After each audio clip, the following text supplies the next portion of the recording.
Марии Косолаповой было всего 10 лет, когда началась Великая Отечественная война. Она так же, как и ее ровесники, принимала участие во всевозможных тыловых работах, помогая взрослым рыть окопы.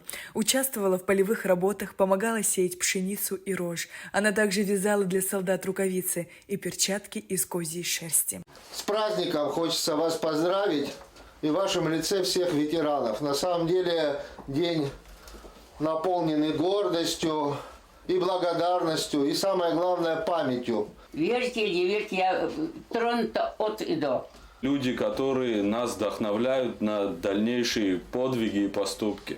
Спасибо вам большое. Далее премьер-министр Владимир Делба, вице-премьер Абхазии Вараздат Минасян и заместитель главы администрации Гагарского района Карен Кюлян поздравили с праздником Айкарама Майнукяна. Он родился в 1922 году в Армении. В 1942 году ему было 20 лет. Его призвали в армию. Спустя месяц его отправили служить в Абхазию. Хорошо выглядите, молодцы. Больше 100 лет прожили. Дай Бог вам здоровья крепкого. Дай Бог вам здоровья. Земной вам поклон. Да. Безгранично благодарен вам за ваш подвиг. Да, за ваше мужество проявленное. Дай Бог, для нас это пример для подражания, для молодежи. И даем вам слово, что из поколения в поколение будем передавать ваш подвиг великий. Хочу поручение президента. Вручаю вам адресное поздравление и юбилейную выплату. Как вы наш ветеран, позвольте поздравить вас с последних лет администрации Гагарского района. Вице-премьер Абхазии Джан Цухнанба поздравил ветерана ВОВ Марию Ломакину из села Лза. Всю войну Мария с сестрой строили дороги для военной техники. Еще совсем молодым и хрупким девушкам, наряду с сотнями других людей, приходилось вручную дробить камни, перетаскивать и выкладывать их на проезжей части. Разрешите и нам вас поздравить с праздничком. Спасибо. Выразить от имени президента слова искренней благодарности и поздравления с великим праздником Победы. Спасибо. Мы очень рады, что вы у нас есть.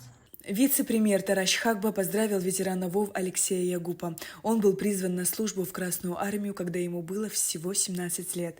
Ветеран признается, ему повезло. Во время войны обошлось без личных трагедий. Никто из близких ему людей не погиб в боях, а День Победы для него стал одним из самых радостных событий в жизни. Важная история в нашей жизни, но тот подвиг, который вы совершили, никто никогда не забудет. От нас, от всех, от молодежи, подрастающего поколения, огромное вам спасибо за все, что вы сделали. Будьте здоровы. Спасибо. Рад вас видеть. Министр экономики Теймураз Мигвабия поздравил ветерана войны Евдокию Котлярову. Она уже более 80 лет живет в Гагре.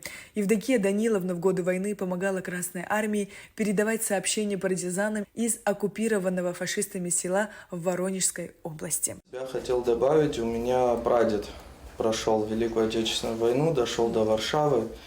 И по рассказам старших я знаю, насколько это было сложно, как люди себя не жалели и что они делали для того, чтобы наше поколение сегодня жило в мире. Спасибо вам большое. И вам тоже здравия, и благополучия, всего хорошего всем. Спасибо. Евдокия Ефимовна, от главы нашего района я вас тоже поздравляю сердечно. Спасибо. Мы с вами каждый год видимся. Дай Бог еще, чтобы долгие-долгие лета мы к вам приходили сюда. Пожалуйста. Министр просвещения Хана Гунба поздравила Гиви Кардава. Он родился в 1939 году, однако приравнен к участникам Великой Отечественной войны, так как получил ранение в рядах Красной армии во время службы. Взорвался танк, на котором они проводили боевые учения. У Гиви Владимировича была контузия, и в глазу остался осколок. С тех пор у него инвалидность, и он празднует День Великой Победы как свой заслуженный праздник. Ваш подвиг – это действительно большая история, большой пример для последующего поколения. Шапсара Башамхайт, дай Бог вам здоровья. Министр финансов Саид Губаз и заместитель главы администрации Гагарского района Тимур Ампар от имени главы государства и от себя лично поздравили ветерана Великой Отечественной войны Клавдию Пухову. Ее история – пример самоотверженности и мужества. Клавдия работала медицинской сестрой на фронте, спасала жизни раненых солдат, проявляла проявляя героизм и стойкость в самых сложных условиях. Ее вклад в победу был огромен. Несмотря на опасности, она продолжала выполнять свой долг с честью и профессионализмом. От лица руководства нашей страны поздравительная открытка, небольшое здесь денежное тоже вознаграждение. Это вам. Еще раз от лица руководства, от себя лично разрешите вас поздравить с этим праздником. Праздник, который для многих поколений стал символом героизма, победы, мужества. Это ваша заслуга в первую очередь. Благодарю вас. Здоровья вам и мирного неба над головой. Мы должны помнить тот труд, который вы вложили. Дай Бог, чтобы еще очень-очень долго вы нас радовали. Здоровья вам. Мужество всех ветеранов, которые пережили войну, действительно неоценимо. Эти люди столкнулись с невероятными трудностями и опасностями, проявляя стойкость, решимость и преданность своей стране. Сария Кварцхеля, Даур Цулуки, Абхазское телевидение.